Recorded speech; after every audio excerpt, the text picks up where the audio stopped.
Welcome to another episode of the Tom Schimmer Podcast. Thanks for choosing to hang out again this week. If you like what you hear, please spread the word, subscribe, rate the podcast, and also don't forget to send me your feedback, your input, suggestions for interview guests, possible segments, topics, or just how to make this a more enjoyable experience for you. And also, of course, send in your topics or questions for Assessment Corner. So you can tweet me personally at Tom Schimmer, or the show's Twitter handle, which is at Tom Schimmer Pod. You can also email me. The email for the show is tomschimmerpod@gmail.com. Today, I'm fired up because I have my close friend and colleague, Nicole Dimich. Now, along with all of the assessment, speaking, training, and writing that Nicole does, she is also the executive director of Thrive Ed, which is a nonprofit in the Minneapolis-St. Paul area that cultivates partnerships with school districts to reimagine school here in the 21st century. Well, this is part one of our two-part focus on Thrive. Next week, I'm going to have 3 students on to talk about their experiences as well. Now, in the news, we'll include a story out of Utah about how one school district is providing a COVID bonus to its teachers.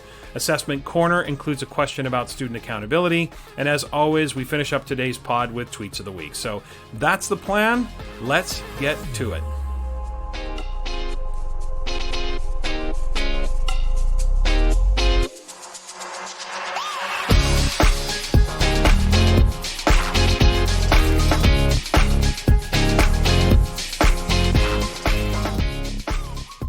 My conversation with Nicole Dimich is coming up momentarily, but first, don't at me, but I've got something to say, and that is, we have to keep it real.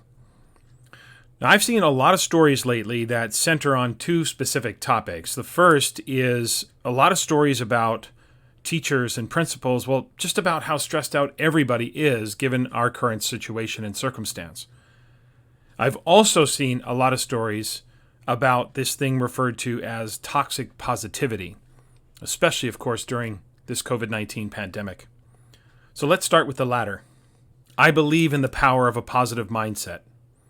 Without going into too much detail at this point, and maybe I will one day, I had a stage very early on in my adult life where my default disposition was negativity. It wasn't that I was a negative person, but it was that no matter what the situation was, I would immediately obsess about the worst case scenario. And I'm pretty confident it cost me something I had worked really hard to achieve.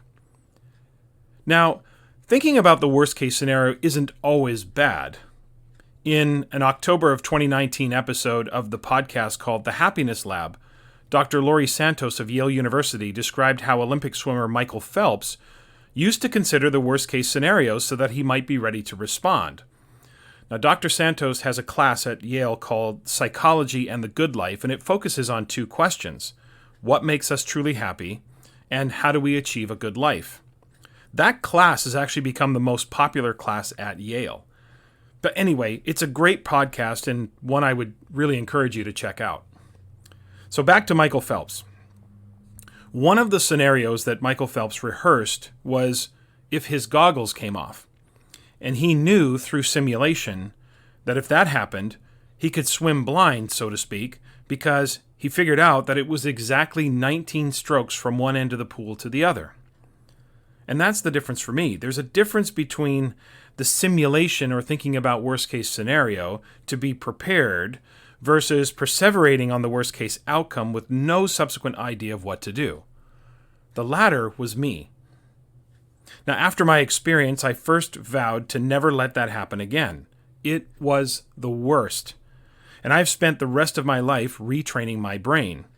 This has been especially true over the last 15 to 20 years because very early on I realized now that I lacked the maturity necessary to truly change my mindset. I've developed habits that have allowed me to recognize when that old mindset appears, and I've actually found strategies that can reshape my current thoughts to change my experiences. Those strategies have become habits, and my default mindset is now completely different. I have come to know, at least for me, that my experiences are shaped by how I feel. How I feel comes from what I think. If you think it, you'll feel it. So if I don't like how I'm feeling, then I just work at changing what I'm thinking. So whether it's something as simple as playing music or any other small act or strategy, I've learned to meaningfully impact my mind so I can feel different, which does allow me to experience situations in a slightly different manner. And you see, that's the difference for me. The mere act of thinking positive thoughts will never do anything as far as I'm concerned. If you know that your thoughts are implausible, then, at least for me, they're going to have zero impact. Plausibility doesn't have to mean realistic. There are countless examples of people believing things others thought not realistic, but they were actually plausible, right? So think about how many young athletes grow up thinking about playing professionally. A very small percentage end up actually doing that, so it's not very realistic, but it is plausible because someone has to sign those contracts. If we didn't have the ability to change our perception of any situation, then there would be no such thing as perspective. Our minds are incredibly powerful. Well, don't take my word for it. Take it from Bruce Lipton, the renowned cell biologist who wrote in his book, The Biology of Belief, about how the cells in your body are literally affected by your thoughts. I mean, most of us understand the idea of a placebo. That alone should tell us how powerful our minds are. Now, for me, there's a huge difference between being an authentic optimist, or someone who thinks positively, from the person who brings the kind of toxic positivity that a lot of the stories have been talking about. In a recent blog post, Samara Quintero and Jamie Long defined toxic positivity as, quote, the excessive and ineffective overgeneralization of happy, optimistic states across all situations. The process of toxic positivity results in the denial, the minimization, and the invalidation of the authentic, emotional human experience. We don't need that. Not one bit. Optimists, or authentic positive thinkers, don't deny reality or ignore the truth about situations. They don't live in states of delusion. They acknowledge the reality of the situation and quickly pivot to actively problem solve ways to either improve the situation or at least manage the situation. Now, right now, everyone is stressed. And the last thing any of us need is to be hit with the kind of Pollyanna-type positivity that is tone deaf to the real experiences we are all having. As colleagues, and especially for those of you in leadership positions, we need to validate people's emotional experiences. Yes, some may be falling prey to only living from the described experiences and overreacting at times to this current situation. You'll recall back in episode 1, I talked about Ido and Arev's research around the lived versus the described experiences. But even if they are overreacting, they still need to be heard, they still need to be validated, and they still need to be supported. Our positive outlook or optimism can serve us well as we help others pivot to problem solve or manage their situations. No matter how positive you might instinctively need or want to be, we need to keep it real. We need to keep it grounded. People carrying the emotional stress or expressing how overwhelmed they are not complaining or weak. They need to be heard, and they need to be supported. There is nothing normal about what is going on right now. And while I believe in authentic positive thinking to manage and problem solve, I think that's the way forward, denying how hard this is, either to yourself or to others, is to make people feel less than. And, in all likelihood, cause them to withhold their feelings for fear of being made to feel inferior once again. So keep it real. I mean, be prepared to look each other in the eye and say, I don't know, or I'm concerned too, or I'm not sure what's going to happen. That will help others realize they are not alone and that their thoughts and feelings aren't absurd. Empathy is what is needed right now. According to the Yale Center for Emotional Intelligence, emotions drive effective teaching, and that educators' emotions matter for 5 primary reasons. The first is that emotions matter for attention, memory, and learning. Chronic stress, especially when poorly managed, can result in the persistent activation of the sympathetic nervous system and the release of stress hormones like cortisol. Now, prolonged release of this and other neurochemicals impact the brain structures associated with executive functioning and memory, diminishing our ability to be effective educators and undermining student learning. The second reason is that emotions matter is that they matter for decision making. When we're overwhelmed and feeling scared and stressed, the areas of our brain responsible for wise decision making can also become hijacked. The third is that emotions matter for relationships. According to the Yale Center, how we feel and how we interpret the feelings of others sends signals for other people to either approach or avoid us. Teachers who express anxiety or frustration are likely to alienate their students, which can impact their students' sense of safety in the classroom, and likely at home in a virtual learning environment, thereby having a negative influence on learning. Fourth, emotions matter for health and well-being. How we feel influences our bodies, including physical and mental health. Both the ability to regulate unpleasant emotions and the experience of more pleasant emotions have been shown to have health benefits, including fostering greater resilience during and after traumatic events. And fifth, the Yale Center asserts that emotions matter for performance. Chronic stress amongst teachers is linked to decreases in teacher motivation and engagement, both of which lead to burnout. Teachers who are burnt out have poorer relationships with students and are also less likely to be positive role models for healthy self-regulation, both for their students and for their families. So what is the solution? Well, according to the Yale Center, it's two things. First, we as individuals need to become more self-aware. We need to be able to develop the ability to recognize our emotions accurately, to understand their causes and their consequences. We need to be able to label them precisely, and we need to be able to express them comfortably and then regulate them effectively. Awareness is huge. I don't know if you've ever been in this situation where you've been angry, but then suddenly became aware of how angry you were, and as soon as you became aware of how angry you were, the anger dissipated. And I have learned, though I'm not going to sit here and tell you that I've mastered this by any stretch, I have learned how powerful that level of self-awareness is. It's almost like watching yourself as a third party. The second is for administrators. According to the Yale Center, teachers who work in a school with an administrator who has a more developed emotional skill set, they tend to experience fewer negative emotions and more positive emotions. Administrators right now need to spend a disproportionate amount of time focused on teachers' mental health and mental well-being, so teachers can be at their absolute best for their students. At the district level, focus on principals. Same thing. And don't forget about parents. They're also stressed and feeling the pressure right now of all of this uncertainty. And the easiest thing to do is default into a disposition of blame and finger-pointing. Stay real and stay grounded. Sure, be an optimist about our ability to handle the current stress, but just flippantly saying, we'll get through this is not enough. I mean, what else are you going to say? Are you actually going to say, well, this is it. We might as well shut her down. I mean, these flippant comments about, we'll get through this, or you got this. Of course we're going to get through this. We know that. But we've got to find ways to authentically move forward and manage the stress that we're having right now. The issue is not whether we'll get through it. The issue is now. People need support now. They need to be seen now. They need to know that their fears are being heard now. I mean, just because you think it or feel it, it doesn't mean you're right. I mean, you could be way off, but that doesn't discredit your feelings as being authentic.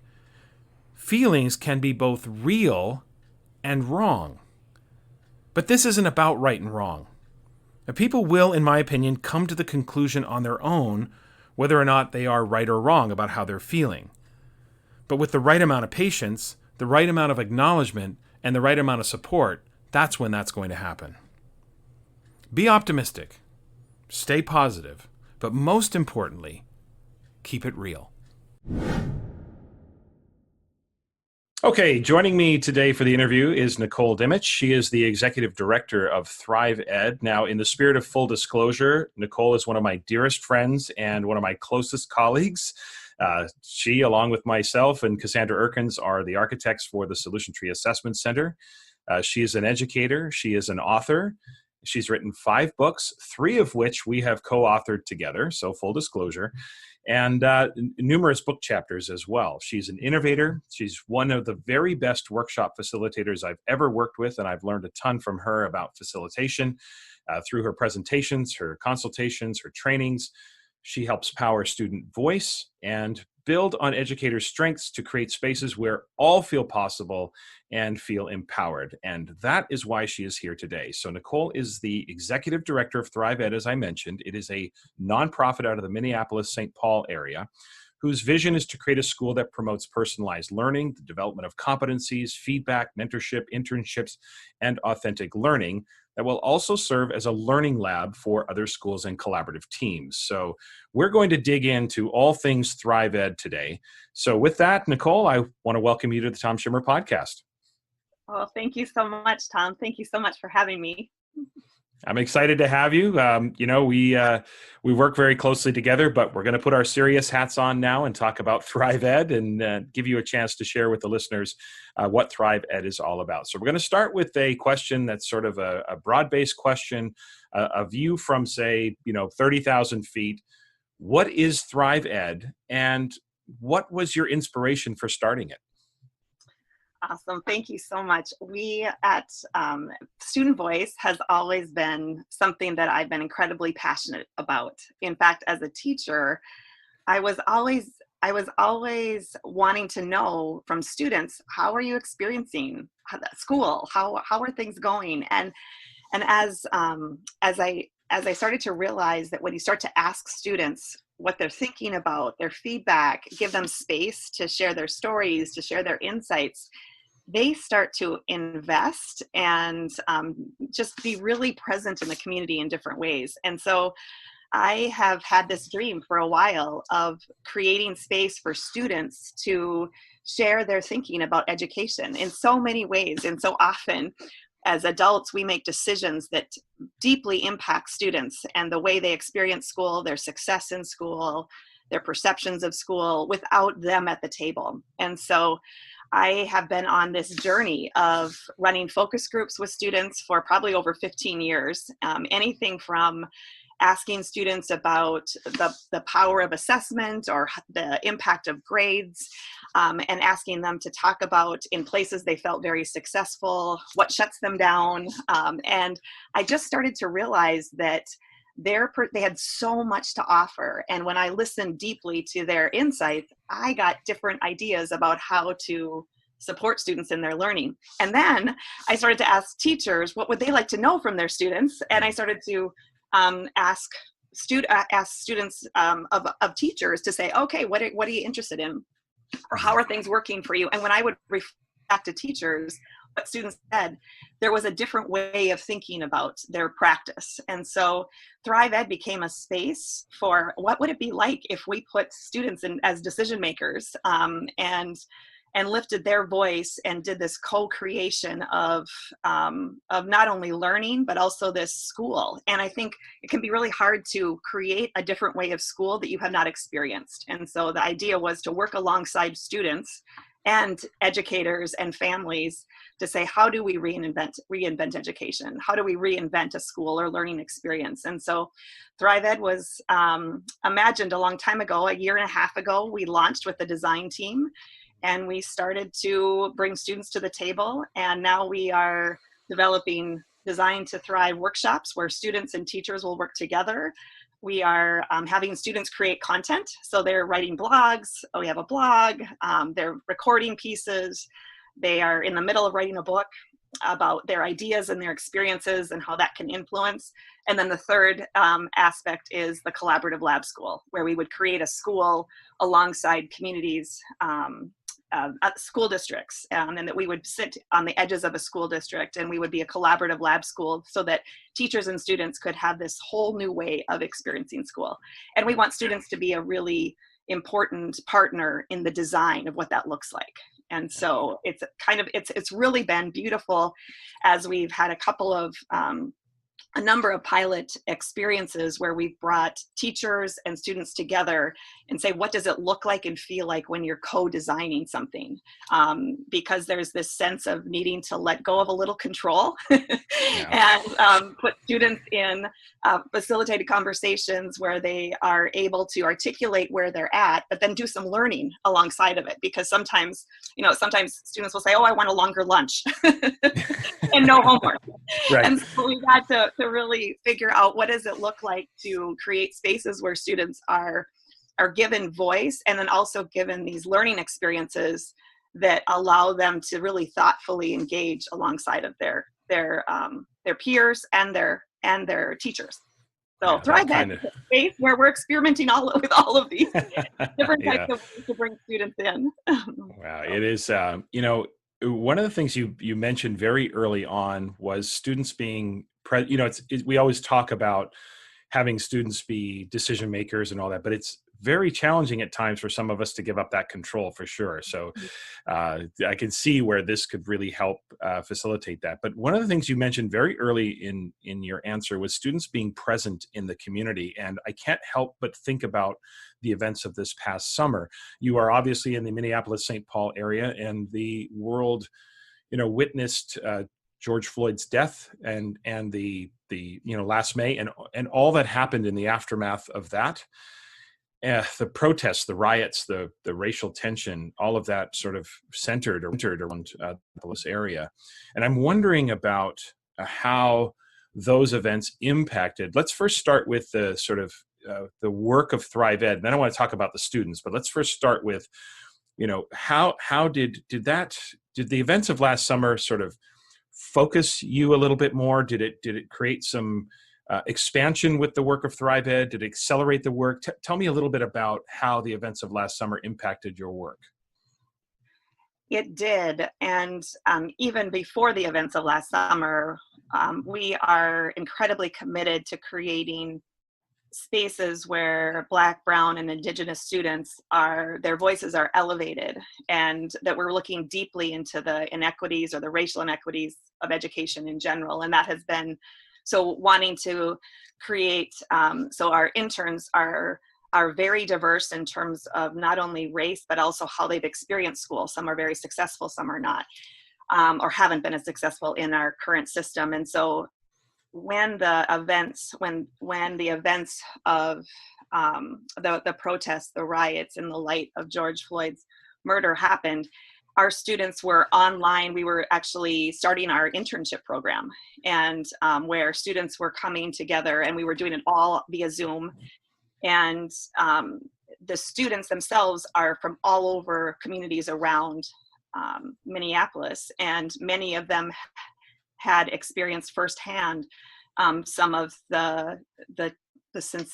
just some of the devastation and the trauma that they were experiencing. And so I will never forget, it was 2 days after George Floyd's murder, and we were having an online event where we invited a bunch of students to talk about school, and the students were leading the conversation, and they led with their own experiences and how they were feeling about what had happened, and then what that meant personally to them and to their families. And some of them had been on the streets protesting in a very calm way, and had experienced some pretty traumatic things. And so Thrive Ed became a space where they could start to share and be really authentic and honest about where they were at and how this was affecting them personally. And it wasn't only our students, it was also our teachers who are living in the communities. And in fact, some were living right on this near where everything was happening, and did not feel safe at night at times. And so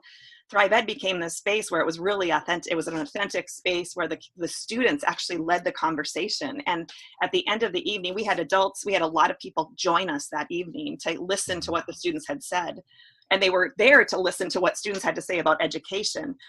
And they were blown away by how students led this moments of silence for what had happened, and then had really thoughtful ways of asking folks to share their feelings and share how they were, what they thought the impact of this would be. And at the end of the night, we realized, this is the reason we need to be doing this, is that students, along with educators, we need to create these places that are really brave spaces where all stakeholders can really share what matters deeply to them and co-create this space. And so it was just almost a recommitment to, this is the right work, this is the right time to create education in a way where students can feel seen, feel possible, and have high expectations. Because I think that's the other thing that's happened in so many cases, is school has not been a place where students, necessarily in particular students of color,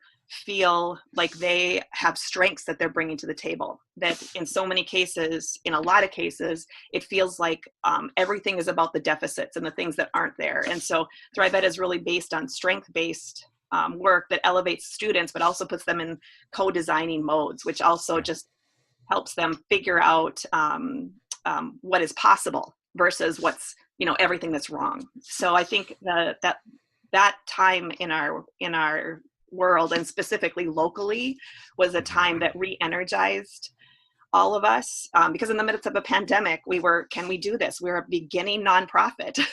Yeah. And there's a lot of shifting the resources that people have are very much tapped. And while we have had amazing feedback about the idea of putting students as powerful partners in this, it also is we're at the very, very beginning. And it was just a moment where we all said, okay, this is right. We're at the right time to do this. It sounds like the students came back more committed than ever and more, invested not just in themselves, but in the community, and trying to be those voices and leaders that, many in society don't necessarily see young people as having the ability to lead and have a voice. And often adults, mostly, I would say, outside the school system, don't give a lot of credibility to the voices of young people. I wouldn't say most adults do that, but many adults don't give a lot of credibility to that. And you are just proving through what Reinvent is all about that students can really sort of be leaders and have those voices in the work. It must have been an incredible time to. Can you think of a specific moment, not to put you on the spot, but a specific moment that happened where it just clicked for you? You just went, okay, this is exactly why we need to do this work. Just maybe this summer there was a moment or a comment or an impression that was made, either a comment from someone participating or one of the students, that really brought things home for you and just said, okay, that's solidifying why we need to do this work. Yes, I can think of a few. Our students are incredibly insightful. And one student, I was doing some exit interviews after the end of our summer program. And the students formed 2 teams, and they were working to develop a 2-day workshop experience for teachers and their students. And one of the student interns said, before I started at Thrive Ed, I knew I wanted to change school, but now because of this experience, I know how to. Mm-hmm. And it was such a powerful moment because he was talking about how before, to provide feedback to his school about what was working, what wasn't, and he was not successful. And he said, now I have so much more confidence because I have done the research. The students would be reading articles about different aspects of school. They'd be talking about what their experience was and how that related to what they were reading and researching. And he just felt like, I know how to move forward. I know how to have this conversation with adults now, and I have the confidence to do that. And I think that, to me, that was a moment where I just thought, that's what this is all about, is really providing students this sense of a space to learn. And they were learning how to collaborate with each other. They were learning how a lot of them talked about their leadership skills, because we had two of the students would meet with our engagement guides or teachers prior to the meetings of the week, and they would lead the design meetings. And so they really talked about how they developed their leadership skills. And then they became very passionate about how to create an equitable education, and even small things that can create big spaces. They also dream big. So we provided them let's not say what we can't do that. What if we tried? Let's go big. Let's figure out. Yeah. And so they want to visit they're from all different types of schools around the metro area. So our goal, when the pandemic settles down and we figure out how to do this a little differently, is to have each of our teams go visit each other's schools and host conversations with their teachers and with other students, because they've really learned how to facilitate powerful conversations and help people really reflect on how to do things differently. And I think the other thing that's really important is that it's not about people they really talk about how it's hard for people to change. And they talk in particular about how it can be really difficult and uncomfortable for their teachers to change because they feel like they've been doing something wrong. And one of the things I've been so blown away by is that our students they're able to articulate, it's okay that you didn't do it this way before, but let's do it this way now. We know, why are we waiting? Yeah, exactly. They really talk about how difficult change is, but why would we not change? And so Yeah. We had one other quick thing. One of our Sure. students, we were talking about curriculum. We were talking about, and the question that they wanted to ask and talk to each other about was, is their curriculum relevant? And one of the students said, the thing that bugs me the most is that when we spend 2 weeks on something I could learn on YouTube in 5 minutes. And so, so they are so, it's just really fun to hear them talk about the possibilities. So it is, it's so interesting that, a couple of things that come to mind as you were describing those moments, one being that we just have to ask them and give them the opportunity to share with us. And the other part is once we ask them, it's really important for us to not get defensive about what they're saying and just be open to the fact that we are, by asking the question, we should be signaling to them that we're open to being different. We're open to serving your needs as learners, both individually and collectively. So that is, what an inspiring sort of moments you've had in this conversation about reinventing school, which I think a lot of people are having. But what I appreciate about, what Thrive Ed is doing is you're very articulate about why we need to reinvent school, right? So you cite 4 reasons why schools need to be reinvented. One being I think the first one is fairly ubiquitous in terms of people's approaches and realizing that the factory model is just not working for us anymore. And I think many would agree with that, of course. The second being that students are not mastering those critical competencies for the 21st century. And of course, you and I, along with Cassandra, wrote extensively about that in our book, Growing Tomorrow's Citizens. So, we talk about that.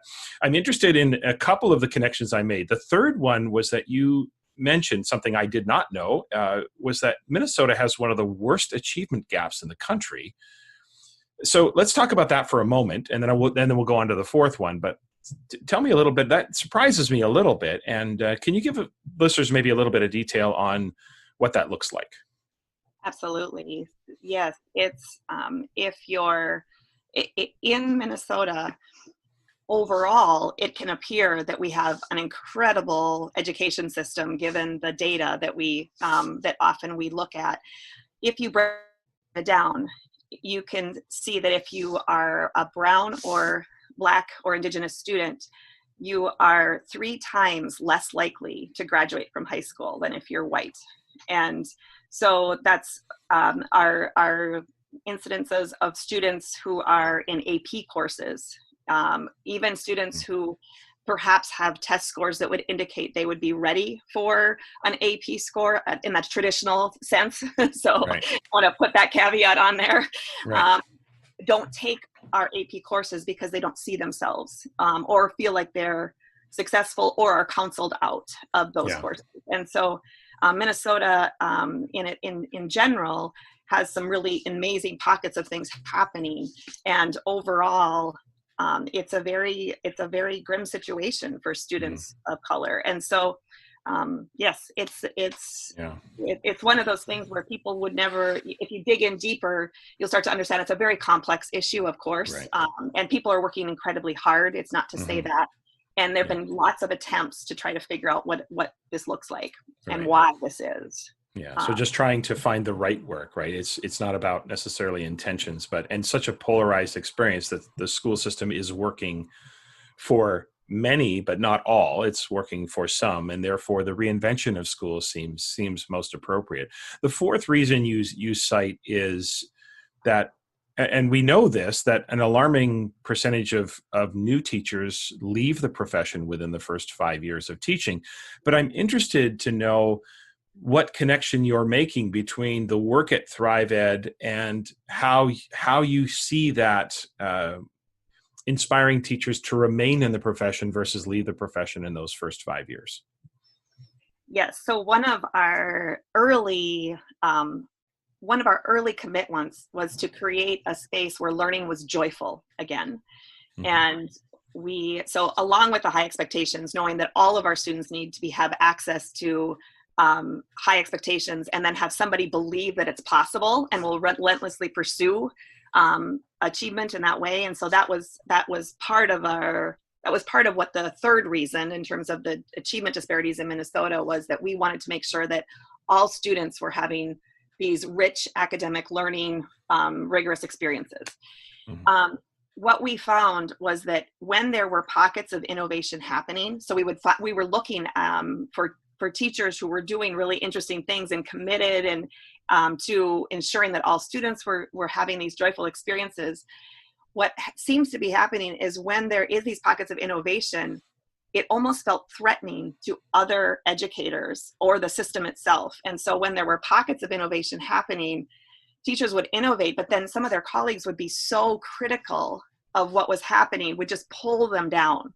And so there was this sense of being crushed. I thought I would be able to make a difference, but I entered this profession thinking I'm going to help students learn and create these beautiful spaces for students to learn. And then when they do that, the system itself is almost oppressive, is oppressive. And so they can't sustain any of that innovation. And so we wanted to explore, what would it be like if we created an organization that really lifted up the strengths of teachers and created that space where there were more people creating that sense of innovation, because teachers are leaving. So just because the context, number one, part of it is the sense of, I don't know if I can use my strengths to really make the difference I thought. The second is the amount of expectation on teachers, and the lack of, well, this is going to sound like this is a very common thing, the lack of time to think deeply and really design learning experiences that are rich. It's really difficult in the rhythm that we currently have in our school. And so Thrive Ed was also about reimagining time, and how that would provide joy both for teachers, but also really importantly for students. So students didn't see that school was just a means to an end, that school itself would be this joyful experience, and they would start to become and really reflect on what they wanted to be as they what they wanted to be, who they wanted to be as they traveled through their education years, instead of, I have to take this class because that's going to get me to the next step, which is going to get me to the next step, all which is true.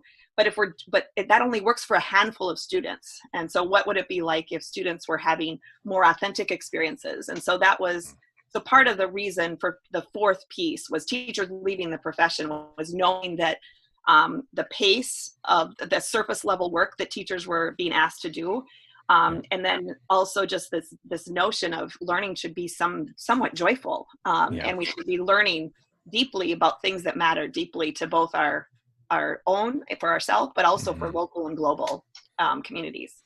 So important. Yeah. So important to pay attention to that experience of the newer teachers. And I'm not sure, if I look back on my career as an administrator, or I don't know, I hope I was mindful of those first few years and making sure that folks get off to a really strong start with the career, because often, as far as assignments and course loads and prep work, it's usually the newer teachers that end up with having to teach all over the map, if you will, and the kind of experiences they have. So I love that connection to inspiring teachers to remain in the profession and focusing on their ability to be creative and innovative with teaching. One of the most intriguing things I think you do at Thrive are these summer internship programs, right? You had one in 2019, you had one this past summer, one focused on co-design and the other focused on restorative justice. So talk a little bit about that program. What's the purpose of it? And what do you feel some of the most significant outcomes have been from the internship summer programs? Yes, that has been really the center of what we wanted to do, because there are so many different nonprofits doing incredible work. And so early on, we knew we didn't want to create another organization that would talk about certain things, provide some really interesting pieces, but we wanted to provide something that was very different. And so part of that was providing students a paid internship to talk and dig into school itself. And so the first summer, 2019, we hired 21 students. We were originally going to hire 6. And wow. we had 21 people, or 21 students submit videos, and who were recommended by all of these different teachers around the metro area. And we just couldn't say no. And so we hired 21 students, and then they all reflected on how what their experience had been. And then what they researched one area and either they produced podcasts, they produced videos.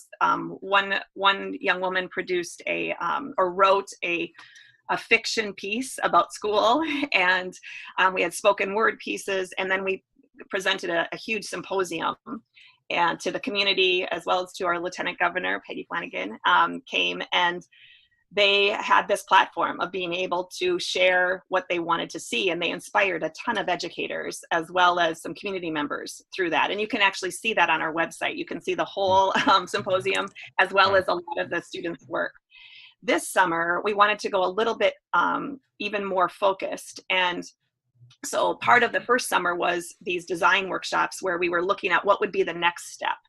And so we decided that it would be amazing to have teachers and students design and facilitate learning experiences for other teachers and their students. And so there's two pieces emerged. One was, how do you, with your students, co-design units of study? So if we wanted to put students as, like, giving them choice, we talk a lot about choice and voice. And so we wanted to design, or to look at co-design. And so the students have developed a 2-day experience where teachers and their students, actually students can come, any student can come from anywhere they want to come. And if teachers come, they have to bring students. So teachers can't come without students, but students can come without teachers. Sounds fair. I know, that's what the students, so this is, so we'll launch these in January, February, where people will come and they'll learn how to co-design grading policies, assessment practices, whatever the issue is, or even units of study.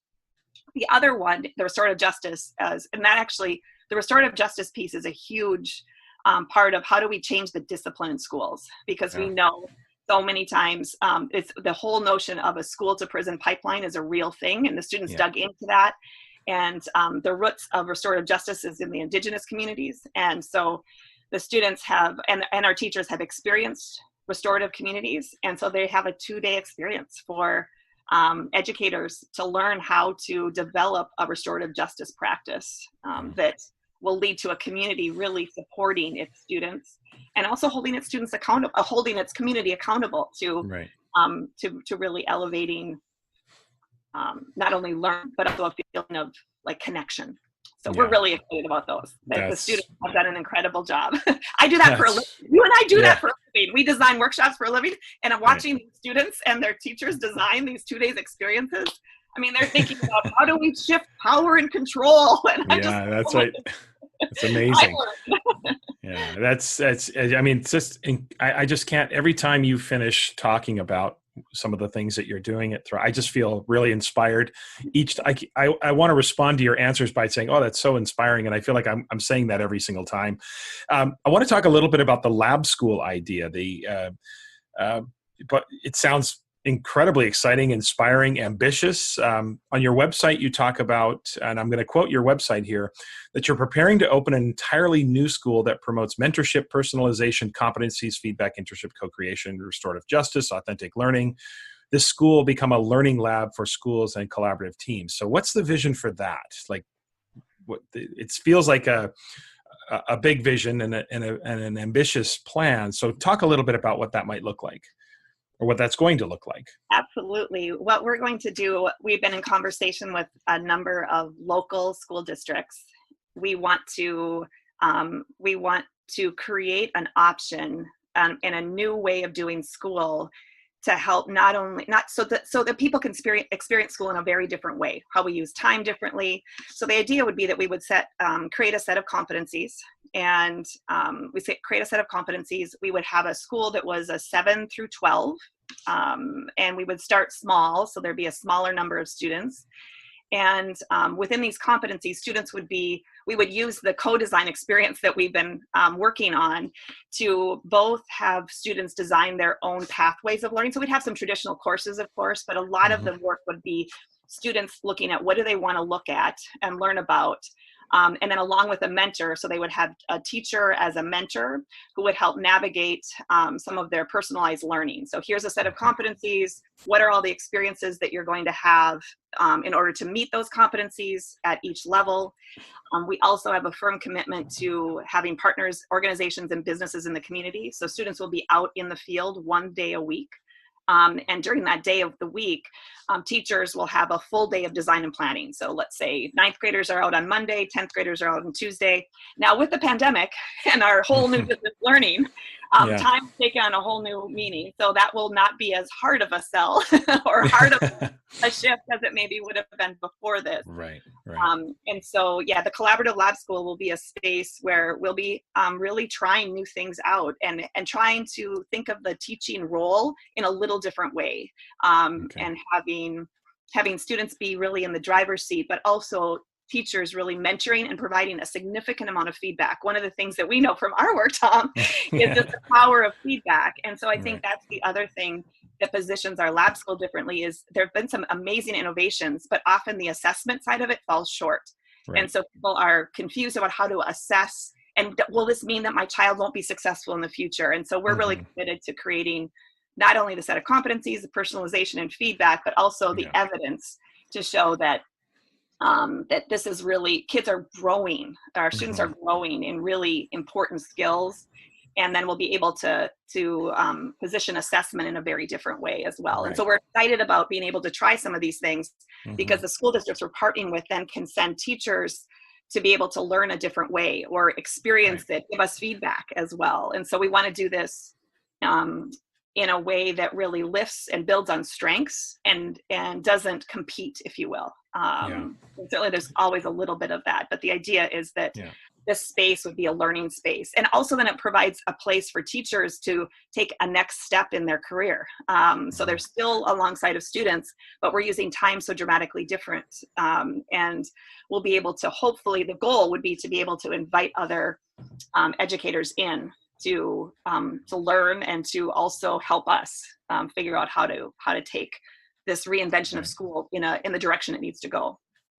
It's we've talked about this countless times about how the innovation side is exciting, but the assessment side can sometimes fall flat, and therefore we either don't know that students have reached that level of growth or that sophistication with those competencies, and so we're just it just sort of devolves into playtime, but we don't have any substantive evidence that the students can present to us. So the idea of focusing on assessment, of course, for you and I and for Cassandra, as we wrote about that, is such a critical part of it because it often serves as that roadblock, doesn't it? It just serves as how would I assess that, or how would I create criteria for that? So I love the fact that you're focused on that.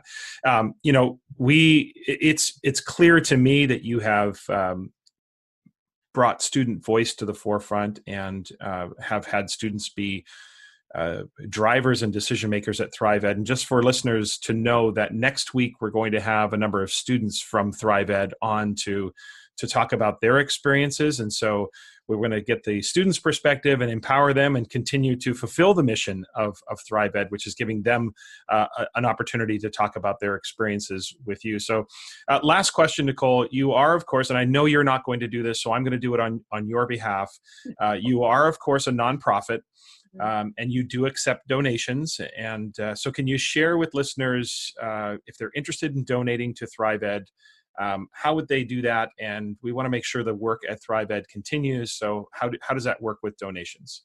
Oh, thank you, Tom. Yes, we are a nonprofit, and we do have a button on our website for donations, and so it's pretty simple to go do that. So if our work, if our values align with your giving priorities, and we would very much welcome donations or financial support. So www.thrive-ed.org.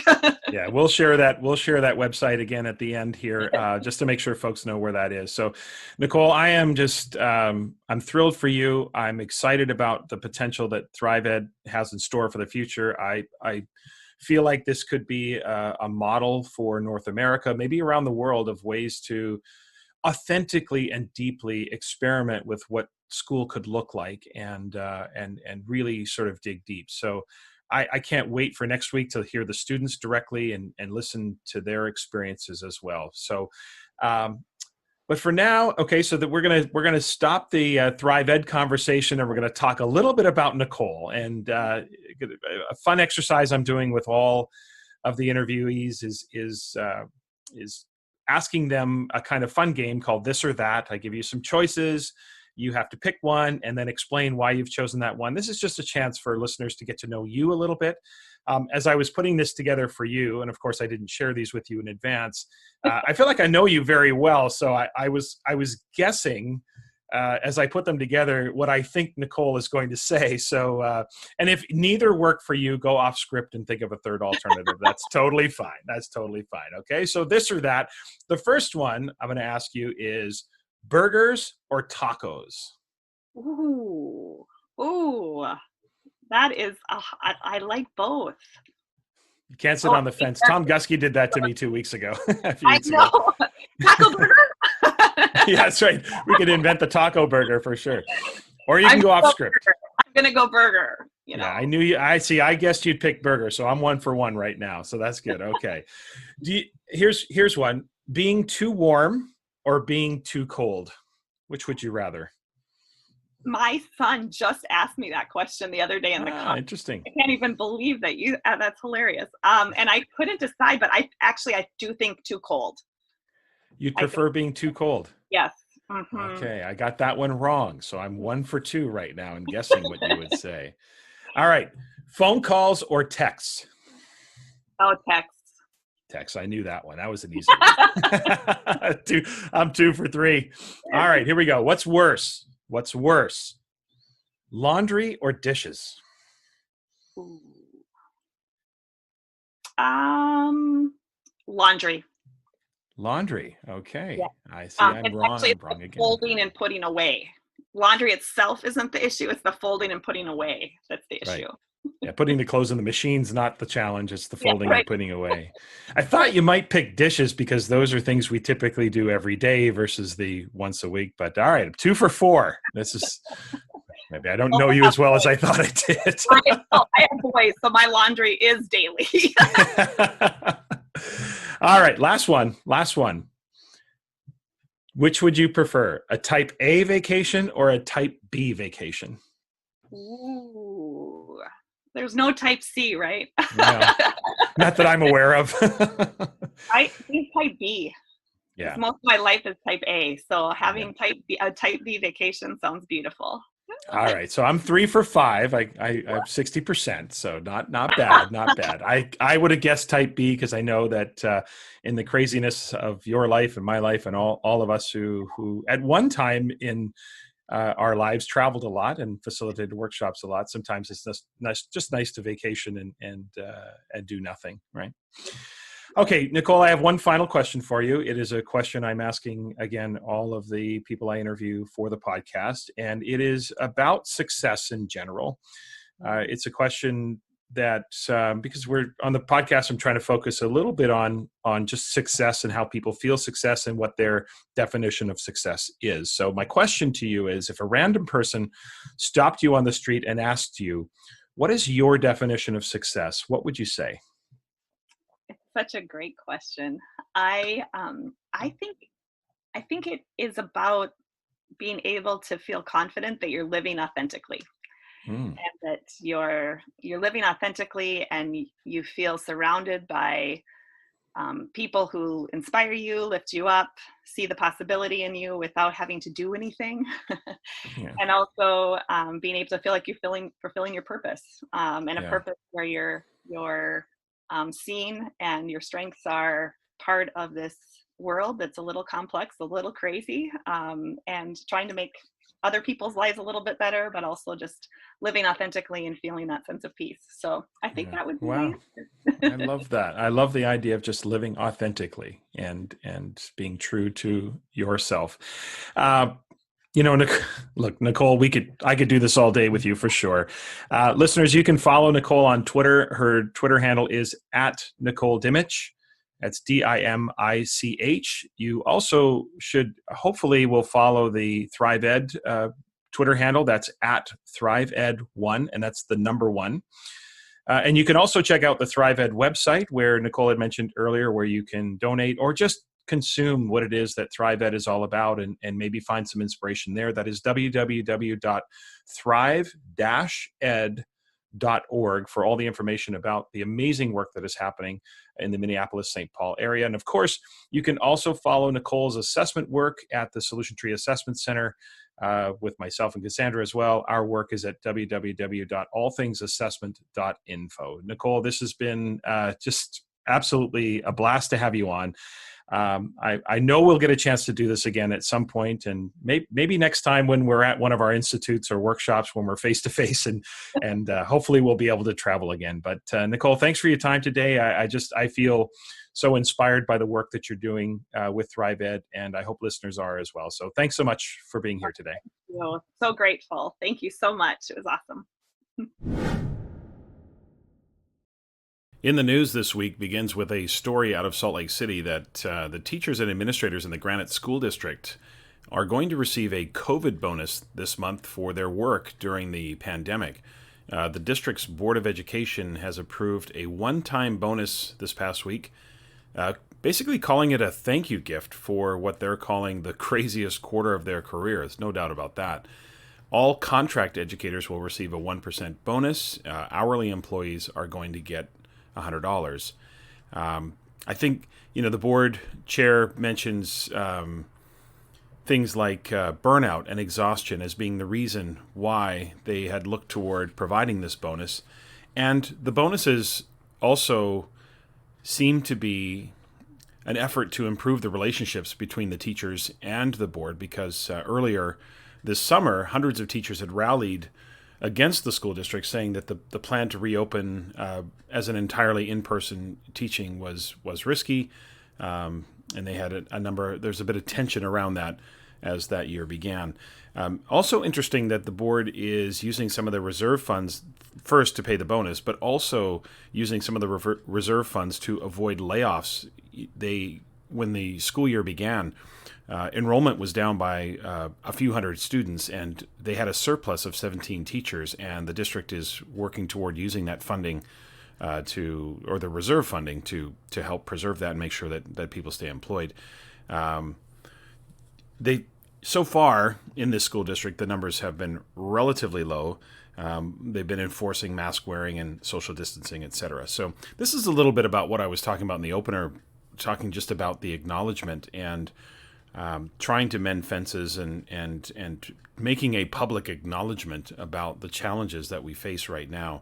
Money doesn't solve everything, of course. No amount of money necessarily reduces all of the risks, but I would imagine that the teachers and administrators and staff are probably feeling more seen and more heard than they were prior.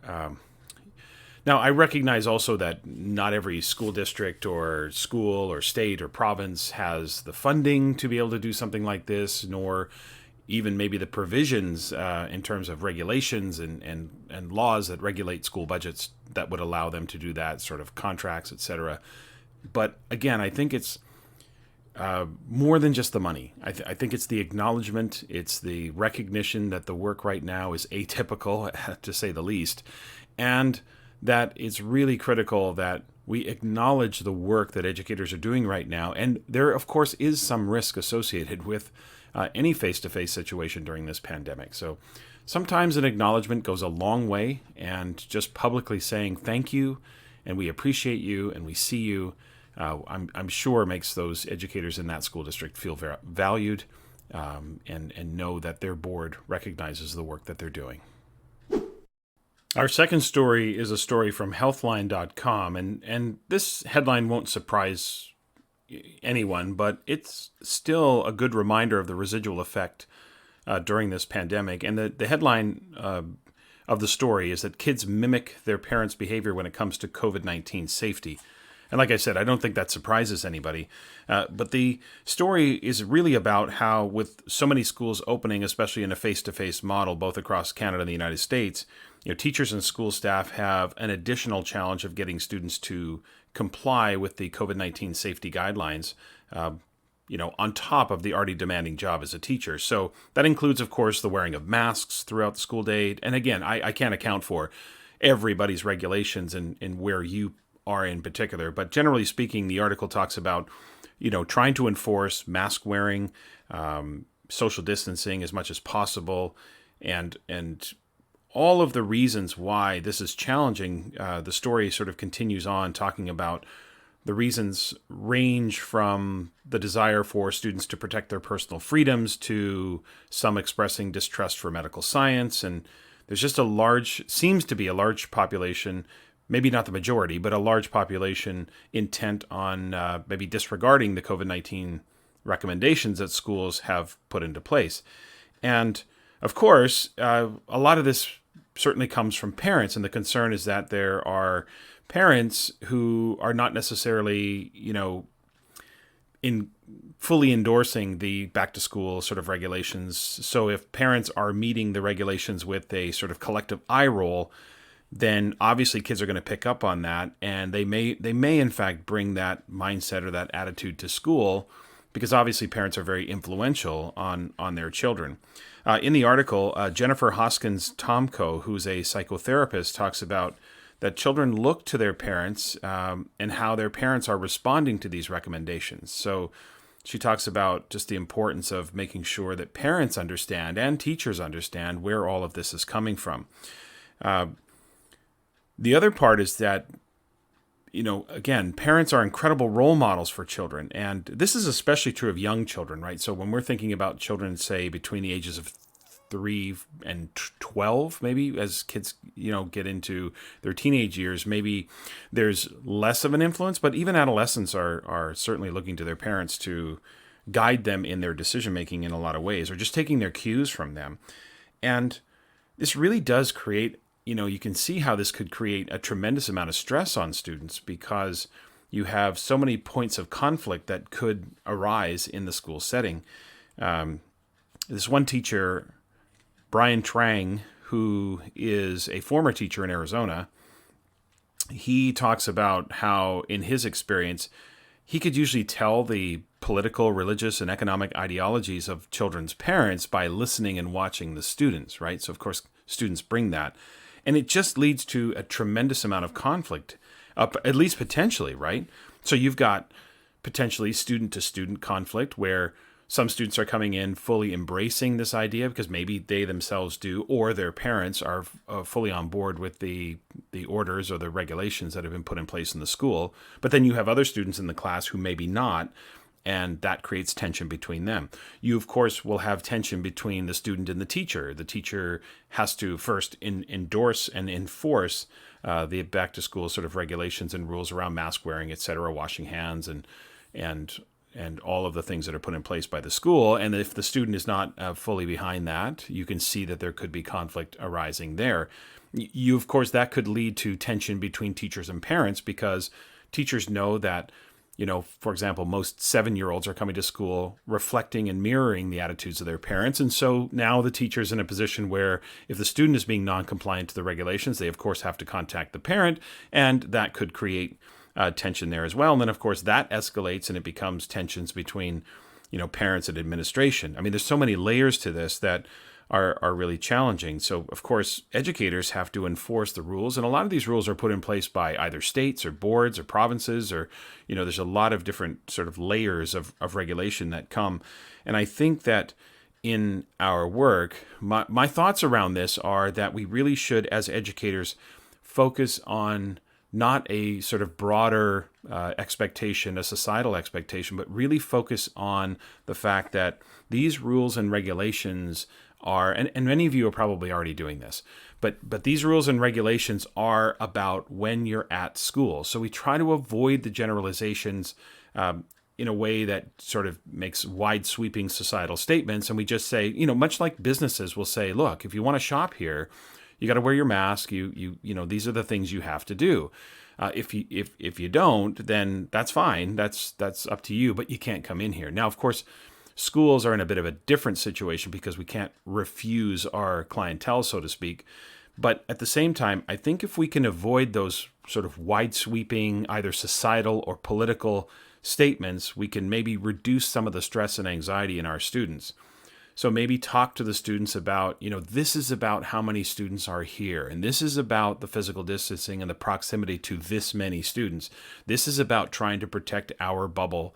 This is about trying to keep school open, and try to avoid these general statements that talk about just like, this is what a good citizen does in our society. You might be right, and you probably are right, but when you look at it through the lens of the student and you think about how students respond to getting messages from parents and messages from educators, it can actually create a lot of challenges. Talk to the students about the fact that, look, in the school setting, we have many students who might be immune compromised or underlying conditions, etc. So that's why we're doing this here. That's why this is important here.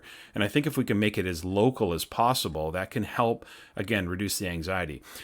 What I'm saying here is not about whether or not the regulations are right or wrong. This is really centered on how do we make sure that students are not feeling sort of overwhelmed or a disproportionate amount of stress and anxiety because of the tension that's created between their parents and what the schools are saying. So try to keep it focused on the schools. And, maybe you think the parents are wrong, and maybe the parents are wrong, or maybe the parents think the school is wrong and overreacting. If we could set all of that aside and just, put the students at the center of this and just be steady. What students need right now from educators is they need us to be steady. They need us to be consistent. They need us to be sort of there for them and not sort of live the ups and downs. So these are rules and expectations for here.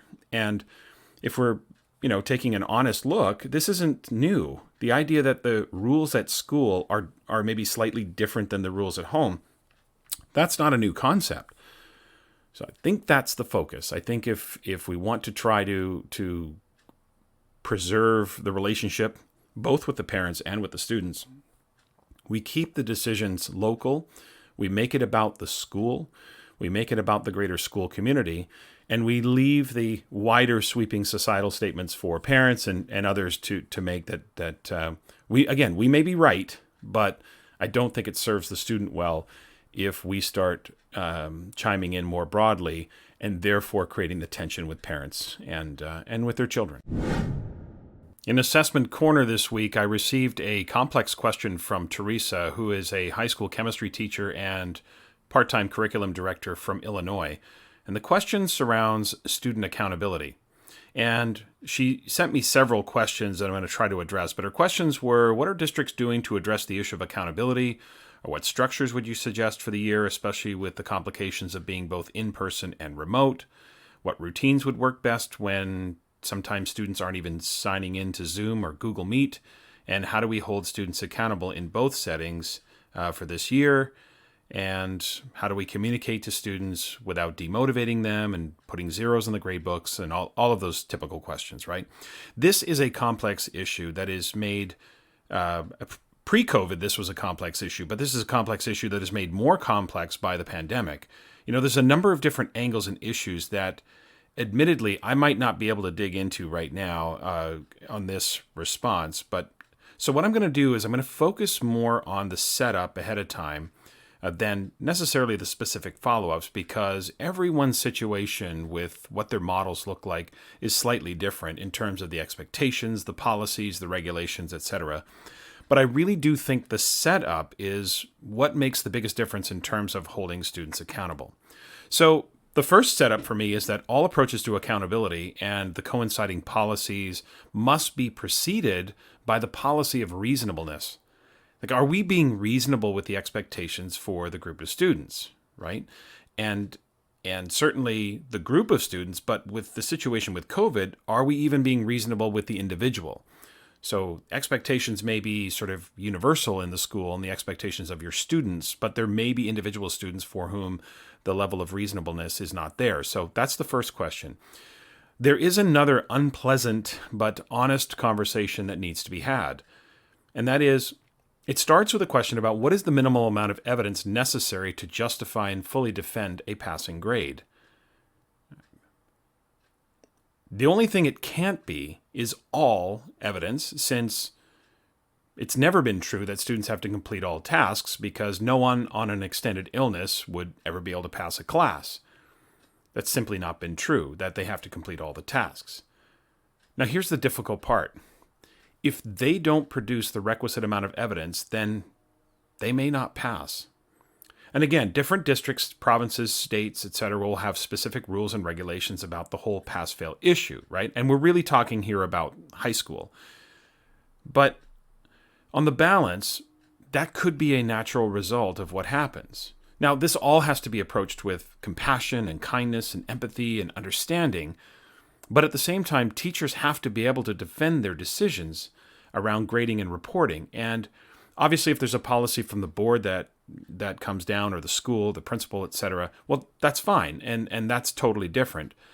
And this is really an issue only at the very end when grades need to be determined. But ultimately, if the student fails to produce at least the minimal amount of evidence necessary to justify and defend a passing grade, then they may not pass. And that, again, is an unpleasant conversation, but it's an honest conversation that I think needs to be had. The third thing I would say is that we have to force ourselves, if we're not there already, force ourselves to examine evidence through the lens of standards. Tasks can and do overlap, right? So an assignment, a quiz, a test, etc. can all address the same standards. Remember, what you're seeking is evidence of learning, not the completion of tasks. Now, often those are the same thing, but often they're not. So decide as a department or as a school, what is an adequate sampling to defend, again, and justify a passing grade. Emphasize quality over quantity and think about how you have less frequent but higher quality assessments that allow the students to fully demonstrate their thinking. Now, this question wasn't really asked by Teresa, but I want to add this in because there were a lot of questions last spring, especially in terms of the schools that I worked with. And I know many people have received the same questions about academic dishonesty. Right? That wasn't really a question that Teresa asked, but when it comes to accountability, that question does come up as well. So again, as far as the setup is concerned, make sure that when you assess your students, you ask for original, sort of critical or creative thinking.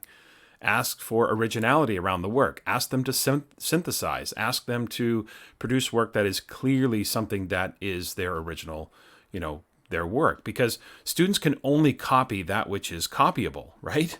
So if you think about it, just make sure that in the setup of the assessments, you're asking again for high quality evidence. We also have to think about the RTI or MTSS continuum.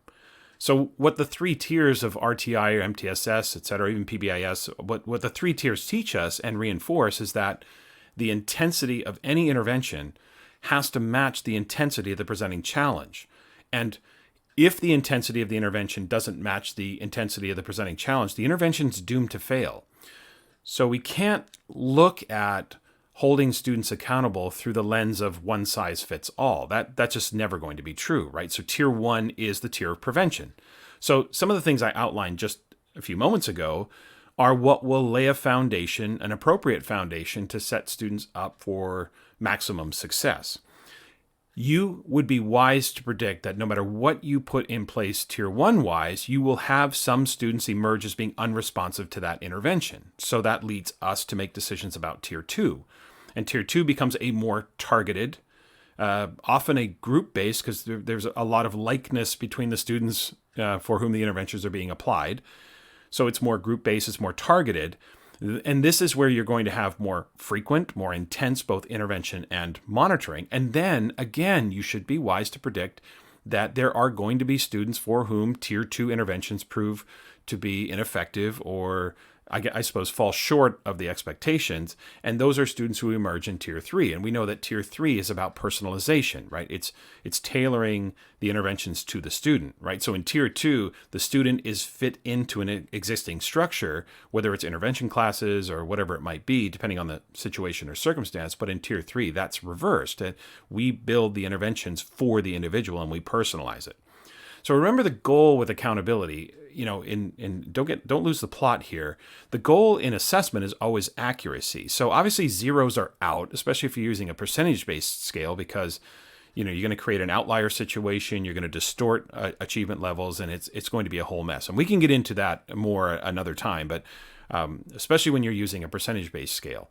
If you have a 4-level scale, like some people do ask me every once in a while, Tom, is there ever a case when I can use 0 for work not handed in?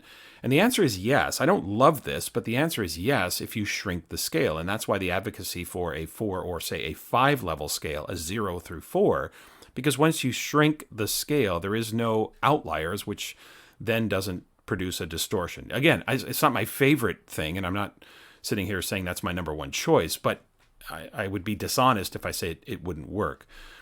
So the goal is accuracy. So the zeros, if you're using a percentage-based scale, which Teresa indicated that her school or district is doing that would distort achievement levels. Now, if you leave those spaces, the missing assignments blank, then of course they can give too much emphasis to the other evidence of learning in the grade book, and it again gives somewhat of a false impression. It's better, but it's still not necessarily accurate.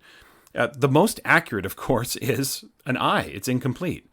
And some of the grading programs out there, you'll need to manually override and here's the key, right? And we did this in a school I worked in years ago, where not only when an assignment was missing was the student's mark or grade for that assignment an I, but their entire cumulative grade was an I. Their A or their B or whatever the grade might have been, it disappeared and it became an I. And that's it, because you're incomplete. That is the truth. If you put the 0, you deflate the grade. If you leave it blank, you may in fact somewhat inflate the grade. But the bottom line is, if you're missing evidence, you're missing evidence, and therefore it's incomplete or you're in progress. Now again, some programs will require you to manually override that, but I think that's the easiest way to kind of communicate that the truth, and so we avoid the sort of demotivating that can happen to students, etc. Now, in extreme cases where students aren't even logging in and not even signing into Zoom, etc., and doing absolutely nothing, this starts to become a code of conduct issue, right? More than an accountability issue related to assessment. Assuming we have reasonable expectations in place, and all things being equal, and we're not talking about students on IEPs, et cetera, for the most part, students should be expected to meet us halfway and do their part. Our job is to provide them with the opportunities to create the necessary support for them to be successful and to maximize their success, but they still have to invest in their learning. So the bottom line is to re-examine your policies and practice and ask a few questions. Are our expectations reasonable?